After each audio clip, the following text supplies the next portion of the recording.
ಸಂಸದ ಪ್ರಜ್ವಲ್ ರೇವಣ್ಣರದ್ದು ಎನ್ನಲಾದ video viral ವಿಚಾರಕ್ಕೆ ಸಂಬಂಧಪಟ್ಟಂತೆ ಅಶ್ಲೀಲ ವಿಡಿಯೋ ಬಗ್ಗೆ ಎಸ್ಐಟಿ ತನಿಖೆ ಹೇಗಿರುತ್ತೆ ಗೊತ್ತಾ?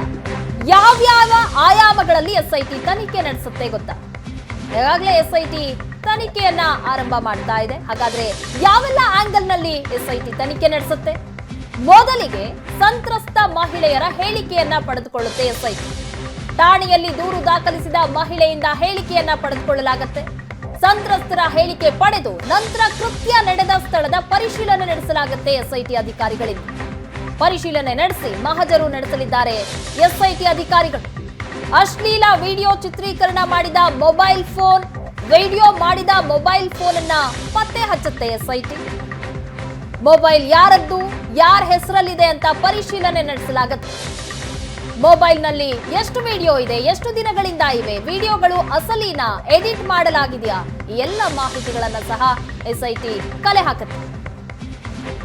ಈ ಬಗ್ಗೆ ಹೆಚ್ಚಿನ ಡೀಟೇಲ್ಸ್ ಕೊಡ್ತಾರೆ ನಮ್ಮ ಪ್ರತಿನಿಧಿ ಕಿರಣ್. ನೇರ ಸಂಪರ್ಕದಲ್ಲಿ ಜಾಯ್ನ್ ಆಗಿದ್ದಾರೆ. ಕಿರಣ್, ಈಗ ಪ್ರಜ್ವಲ್ ರೇವಣ್ಣ ವಿರುದ್ಧ ದಾಖಲಾಗಿರುವಂತಹ ಪ್ರಕರಣಕ್ಕೆ ಸಂಬಂಧಪಟ್ಟಂತೆ ಎಸ್ಐಟಿ ತನಿಖೆಯನ್ನ ಆರಂಭ ಮಾಡ್ತಾ ಇದೆ.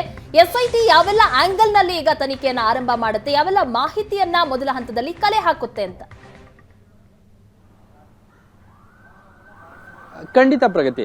ಪ್ರಜ್ವಲ್ ರೇವಣ್ಣ, ಸಂಸದ ಪ್ರಜ್ವಲ್ ರೇವಣ್ಣ ವಿರುದ್ಧದ ಲೈಂಗಿಕ ದೌರ್ಜನ್ಯ ಪ್ರಕರಣಕ್ಕೆ ಸಂಬಂಧಿಸಿದಂತೆ ಎಸ್ಐಟಿ ತಂಡ ಯಾವೆಲ್ಲ ಆಯಾಮಗಳಲ್ಲಿ ತನಿಖೆ ನಡೆಸುತ್ತೆ ಅನ್ನೋದ್ರ ಬಗ್ಗೆನೂ ಸಹ ಈಗ ಮಾಹಿತಿ ಸಿಗ್ತಾ ಇರ್ತಕ್ಕಂಥದ್ದು. ಮುಖ್ಯವಾಗಿ ರಾಜ್ಯ ಸರ್ಕಾರ ಇದು ಪ್ರಕರಣ ಹೊರಗಡೆ ಬಂದ ಮೇಲೆ ವಿಡಿಯೋಗಳು ಹರಿದಾಡಿದ ನಂತರ ಲೈಂಗಿಕ ದೌರ್ಜನ್ಯ ಆಗಿದೆ ಅಂತ ಹೇಳಿ ಮಾನವ ಹಕ್ಕು ಆಯೋಗಕ್ಕೆ ದೂರು ಕೊಟ್ಟ ನಂತರ ಆ ಮಾನವ ಹಕ್ಕು ಆಯೋಗದ ಅಧ್ಯಕ್ಷೆ ನಾಗಲಕ್ಷ್ಮಿ ಪತ್ರವನ್ನ ಬರೀತಾರೆ ರಾಜ್ಯ ಸರ್ಕಾರಕ್ಕೆ. ಆ ನಂತರ ಎಸ್ಐಟಿಯ ಫಾರ್ಮ್ ಆಗುತ್ತೆ. BK ಸಿಂಗ್ ನೇತೃತ್ವದಲ್ಲಿ ಒಂದು ಎಸ್ಐಟಿ ಫಾರ್ಮ್ ಆಗಿರ್ತಕ್ಕಂಥದ್ದು. ಅವರೆಲ್ಲ ಸಹ ಮುಖ್ಯವಾಗಿ ಏನಂದ್ರೆ ಹೊಳೆನರಸೀಪುರದಲ್ಲಿ ದಾಖಲಾಗಿರ್ತಕ್ಕಂಥ, ಠಾಣೆಯಲ್ಲಿ ದಾಖಲಾಗಿರ್ತಕ್ಕಂಥ ಪ್ರಕರಣವನ್ನ CIDಗೆ ರಾಜ್ಯ ಸರ್ಕಾರಕ್ಕೆ ಮನವಿ ಮಾಡಿಕೊಂಡು ವರ್ಗಾವಣೆ ಮಾಡ್ಕೊಂತಾರೆ. ಆ ಕ್ರೈಮ್ ನಂಬರ್ ಏನಿರುತ್ತೆ, ಆ ಕ್ರೈಮ್ ನಂಬರ್ ಮೇಲೆ ತನಿಖೆಯನ್ನ ಆರಂಭಿಸ್ತಾರೆ. ಮುಖ್ಯವಾಗಿ ಏನಂದ್ರೆ ಮೊದಲು FIR ಆದ ನಂತರ ಸಂತ್ರಸ್ತೆ ಯಾರು ಕಂಪ್ಲೇಂಟ್ ಕೊಟ್ಟಿರ್ತಾರೆ ಅವರನ್ನ ವಿಚಾರಣೆಗೆ ಒಳಪಡಿಸ್ತಾರೆ. ಮತ್ತೆ ಅವರಿಂದ ಸಂಪೂರ್ಣವಾಗಿ A to Z ಮಾಹಿತಿಯನ್ನ ಪಡೆದುಕೊಂತಾರೆ, ಅವರ ಹೇಳಿಕೆಯನ್ನ ದಾಖಲಿಸ್ತಾರೆ. ಮತ್ತೆ ನಂತರ ಕೃತ್ಯ ನಡೆದಿದ್ದು ಎಲ್ಲಿ, ಹೇಗಾಯ್ತು, ಎಲ್ಲಿ ದೌರ್ಜನ್ಯ ಆಗಿದೆ, ಮಹಿಳೆಯರ ಬಗ್ಗೆ ಎಷ್ಟು ಜನಕ್ಕೆ ತೊಂದರೆ ಆಗಿದೆ, ಯಾರೆಲ್ಲ ಈ ಪ್ರಕರಣದಲ್ಲಿ ಭಾಗಿಯಾಗಿದ್ದಾರೆ, ಮತ್ತೆ ಯಾರೆಲ್ಲ ಈ ಸಂತ್ರಸ್ತೆಯರಿದ್ದಾರೆ ಅನ್ನೋದ್ರ ಬಗ್ಗೆನೂ ಸಹ ಮಾಹಿತಿ ಕಲೆ ಹಾಕ್ತಾರೆ. ಯಾರಾದ್ರೂ ನಿಮ್ಗೆ ತೊಂದರೆ ಆಗಿದ್ರೆ, ಸಮಸ್ಯೆ ಆಗಿದ್ರೆ ನೊಂದವರು ಬಂದು SIT ಮುಂದೆ ಹೇಳಿಕೆಯನ್ನ ಕೊಡಬಹುದು ಅಂತ ಹೇಳಿ SIT ಅಧಿಕಾರಿಗಳು ಸಹ ಮನವಿ ಮಾಡ್ತಾರೆ. ಹೀಗಾಗಿ SIT ಮುಂದೆ ನೊಂದಂತಹ ಮಹಿಳೆಯರು ಬಂದು ಮತ್ತೆ ದೂರು ಕೊಡಬಹುದು, ಸಾಕ್ಷಿಯಾಗಿ ಪರಿಗಣಿಸಬಹುದು.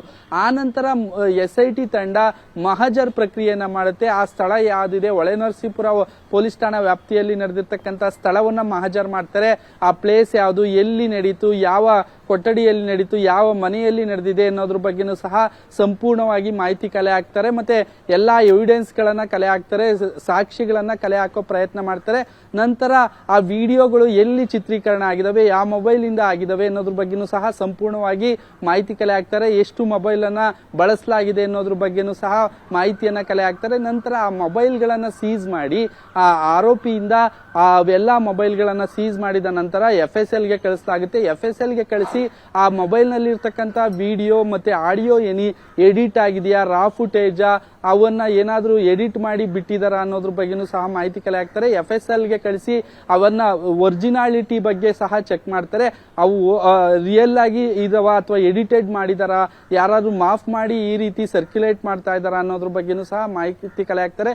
FSL ನ ರಿಪೋರ್ಟ್ ಬಂದ ಮೇಲೆ ಸಂಪೂರ್ಣವಾಗಿ ಆರೋಪಿಯನ್ನ ಬಂಧಿಸಿ ನಂತರ ವಿಚಾರಣೆಗೊಳಪಡಿಸಲಾಗುತ್ತೆ. ಈಗಾಗಲೇ SIT ತಂಡ ಎಲ್ಲಾ ಆಯಾಮಗಳಲ್ಲೂ ಸಹ ತನಿಖೆ ನಡೆಸ್ತಾ ಇರ್ತಕ್ಕಂಥದ್ದು. ಒಂದ್ ಕಡೆ ಕಾಲ್ ಡೀಟೇಲ್ ಆಗಿರ್ಬೋದು, ಮೊಬೈಲ್ ಸರ್ಚಿಂಗ್ ಆಗಿರ್ಬೋದು, ಮತ್ತೆ ಸಂತ್ರಸ್ತ ಮಹಿಳೆಯರು ಯಾರ್ಯಾರು ನೊಂದಿದ್ದಾರೆ ಅವರೆಲ್ಲರನ್ನ ಮಾಹಿತಿ ಕತ್ಕೊಂಡು ಅವರಿಂದ ಹೇಳಿಕೆ ಪಡೆದು SITಯನ್ನ ತನಿಖೆ ನಡೆಸುತ್ತೆ. ಕೊನೆಯದಾಗಿ FSL ಏನು ರಿಪೋರ್ಟ್ ಬರುತ್ತೆ, ಮೊಬೈಲ್ ಈ ಮೊಬೈಲ್ ನಲ್ಲೇ ಶೂಟ್ ಆಗಿರ್ತಕ್ಕಂಥದ್ದು, ಈ ಮೊಬೈಲ್ ನಲ್ಲೇ ಸಹ ವಿಡಿಯೋ ರೆಕಾರ್ಡ್ ಆಗಿದೆ, ಮಹಿಳೆಯನ್ನ ಲೈಂಗಿಕವಾಗಿ ಬಳಸಿಕೊಂಡು ವಿಡಿಯೋ ಮಾಡಿರೋದು ದೊಡ್ಡ ಅಪರಾಧ ಆಗುತ್ತೆ. ಇದಕ್ಕೆ 2 ವರ್ಷದಿಂದ 7 ವರ್ಷದವರೆಗೆ ಶಿಕ್ಷೆ ಇರುತ್ತೆ. 354D ಅನ್ನ ಈ ಸೆಕ್ಷನ್ ಅಡಿ ಪ್ರಕರಣ ದಾಖಲಿಸಿರ್ತಕ್ಕಂಥದ್ದು. ಹೀಗಾಗಿ ಒಂದೊಂದು ಸೆಕ್ಷನ್ ಅಡಿ ಒಂದೊಂದು ರೀತಿಯ ಶಿಕ್ಷೆ ಇರುತ್ತೆ. ಹೀಗಾಗಿ ಸಂಪೂರ್ಣವಾಗಿ ಮಾಹಿತಿ ಕಲೆ ಹಾಕಿ ಯಾರು ಆರೋಪಿ ಇರ್ತಾನೆ, FSL ಇಂದ ವರದಿ ಬಂದಿರೋ ಮೊಬೈಲ್ ಸರ್ಕ್ಯುಲೇಟ್ ಆಗ್ತಾ ಇರ್ತಕ್ಕಂಥ ವಿಡಿಯೋಗಳಾಗಿರ್ಬೋದು, ಮತ್ತೆ ಆ ಮೊಬೈಲ್ ಪೆನ್ ಡ್ರೈವ್ ಆಗಿರ್ಬೋದು, ಮೊಬೈಲ್ ನಲ್ಲಿ ಇರ್ತಕ್ಕಂಥ ವಿಡಿಯೋಗಳಲ್ಲಿ ಆಡಿಯೋ ಆಗಿರ್ಬೋದು, ವಿಡಿಯೋನ ಮ್ಯಾಚ್ ಮಾಡಿದಾಗ ಅದು FSL ಇಂದ ಪ್ರೂವ್ ಆದ ಸಂದರ್ಭದಲ್ಲಿ ಆರೋಪಿನ ಬಂಧಿಸಲಾಗುತ್ತೆ. ಬಂಧಿಸಿ ಕಸ್ಟಡಿಗೆ ತಡೆದು SIT ತಂಡ ವಿಚಾರಣೆ ನಡೆಸೋ ಸಾಧ್ಯತೆ ಇದೆ. ಪ್ರಗತಿ ಕಿರಣ್, ಈಗ FIR ಅನ್ನ ಆಧರಿಸಿ ಸಹ ವಿಚಾರಣೆಯನ್ನ ನಡೆಸ್ತಾರೆ. FIR ನಲ್ಲಿ ಸಾಕಷ್ಟು ವಿಚಾರಗಳನ್ನ ಸಂತ್ರಸ್ತೆ ದಾಖಲು ಮಾಡಿದ್ದಾರೆ. ಕೆಲವೊಂದಿಷ್ಟು ಹೆಸರುಗಳನ್ನ ಸಹ ಉಲ್ಲೇಖ ಮಾಡಲಾಗಿದೆ. ಎಲ್ಲರ ವಿಚಾರಣೆ ಸಹ ಆಗುತ್ತಾ ಹಾಗಾದ್ರೆ SIT ಇಂದ? ಖಂಡಿತ.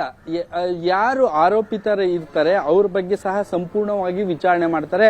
ಅವರನ್ನ ನೋಟಿಸ್ ಕೊಟ್ಟು ವಿಚಾರಣೆಗೆ ಕರೆಸಬಹುದು. ಕೆಲವು ಪ್ರಕರಣಗಳಲ್ಲಿ ಏನಾಗಿದೆ, ಇತ್ತೀಚಿನ ಪ್ರಕರಣಗಳಲ್ಲಿ ಸುಪ್ರೀಂ ಕೋರ್ಟ್ ಒಂದು ಆರ್ಡರ್ ಮಾಡಿದೆ, 7 years ಒಳಗಡೆ ಇಂಪ್ರೀಸ್ಮೆಂಟ್ ಏನಿರುತ್ತೆ, ಶಿಕ್ಷೆ ಪ್ರಕಟ ಇರುತ್ತೆ, ಅಂತ ಕೇಸ್ಗಳಲ್ಲಿ ಅವರಿಗೆ ನೋಟಿಸ್ ಕೊಟ್ಟು ಪೊಲೀಸ್ ಸ್ಟೇಷನ್ಗೆ ಕರೆಸಿ ಆಗಿರ್ಬೋದು, SIT ತಂಡ ಆಗಿರ್ಬೋದು, ತಮ್ಮ ಕಚೇರಿಗೆ ಕರೆಸಾಗಿರ್ಬೋದು, ಅವರನ್ನ ವಿಚಾರಣೆ ನಡೆಸಬೇಕು. ಏಕಾಏಕಿ ಬಂಧಿಸಬಾರ್ದು ಅನ್ನೋದು ಕೂಡ ಇರುತ್ತೆ. ಹೀಗಾಗಿ ಸಂತ್ರಸ್ತೆ ಕಂಪ್ಲೇಂಟ್ ಅಲ್ಲಿ ಕೇವಲ FIR ನಲ್ಲಿ ಸಣ್ಣ ಪುಟ್ಟ ವಿಚಾರಗಳನ್ನು ಮಾತ್ರ ತಿಳಿಸಿರ್ತಾರೆ. ನಂತರ ಫರ್ದರ್ ಸ್ಟೇಟ್ಮೆಂಟ್ ಏನಿರುತ್ತೆ, ಸಂತ್ರಸ್ತ ಮಹಿಳೆಯನ್ನ ಕರೆಸಿ ಡೀಟೇಲ್ ಆಗಿ ಅವರ ಉದ್ಯೋಗ ಏನು, ಏನ್ ಮಾಡ್ತಿದ್ರಿ, ಎಲ್ಲಿ ಕೆಲಸ ಮಾಡ್ತಾ ಇದ್ರಿ, ಹೇಗ್ ಪರಿಚಯ ಆಯ್ತು ಅವರು ಅನ್ನೋದ್ರ ಬಗ್ಗೆನೂ ಸಹ, ಪ್ರಜ್ವಲ್ ರೇವಣ್ಣ ಹೇಗ್ ಪರಿಚಯ ಆಯ್ತು ಅನ್ನೋದ್ರ ಬಗ್ಗೆನೂ ಸಹ ಸಂಪೂರ್ಣವಾಗಿ ಮಾಹಿತಿ ಪಡಿತಾರೆ. ಏನ್ FIR ನಲ್ಲಿ ಈಗಾಗಲೇ ಯಾರೆಲ್ಲ ಮೆನ್ಷನ್ ಆಗಿರುತ್ತೆ, ಆರೋಪಿ ಸ್ಥಾನದಲ್ಲಿ ಯಾರನ್ನೆಲ್ಲ ಸೇರಿಸಿರ್ತಾರೆ ಅವ್ರನ್ನೆಲ್ಲ ಸಹ ವಿಚಾರಣೆ ಮಾಡ್ತಾರೆ. ಮತ್ತೆ ಫರ್ದರ್ ಅಕ್ಯೂಸ್ಡ್ ಅಂತ ಕೂಡ ಹೇಳ್ತಾರೆ. ಇತರರು ಅಂತ ಹೇಳಿ FIR ನಲ್ಲಿ ಮೆನ್ಷನ್ ಮಾಡಿರ್ತಾರೆ. ಈಗ ಒಬ್ರು, ಇಬ್ರು, ಮೂವರು ಇದ್ರು, ನಂತರ ಇತರರು ಅಂತ ಹೇಳಿರ್ತಾರೆ. ಅದರಲ್ಲಿ ಕೋರ್ಟ್ ಇಂದ ಕೂಡ ಪರ್ಮಿಷನ್ ತೆಗೆದುಕೊಂಡು ಇತರ ಆರೋಪಿಗಳು ಯಾರಿದ್ರು ಸಹ ಅವ್ರನ್ನ ಪೊಲೀಸರು ಆಡ್ ಮಾಡ್ಕೊಂಡು ಹೋಗ್ತಾರೆ. ಇದೇ ರೀತಿ SIT ತಂಡ ಕೂಡ ಪೊಲೀಸ್ ಸ್ಟೇಷನ್ ಅಲ್ಲಿ ಯಾವ ರೀತಿ ಕರ್ತವ್ಯ ನಿರ್ವಹಿಸುತ್ತೆ ಅದಕ್ಕಿಂತ ವಿಭಿನ್ನವಾಗಿ ಸ್ವಲ್ಪ ಫಾಸ್ಟ್ ಆಗಿ SIT ತಂಡ ಕೆಲಸವನ್ನ ಮಾಡುತ್ತೆ. ಪ್ರಗತಿ, ಥ್ಯಾಂಕ್ ಯು ಕಿರಣ್, ನಿಮ್ಮೆಲ್ಲ ಡೀಟೇಲ್ಸ್ಗಾಗಿ.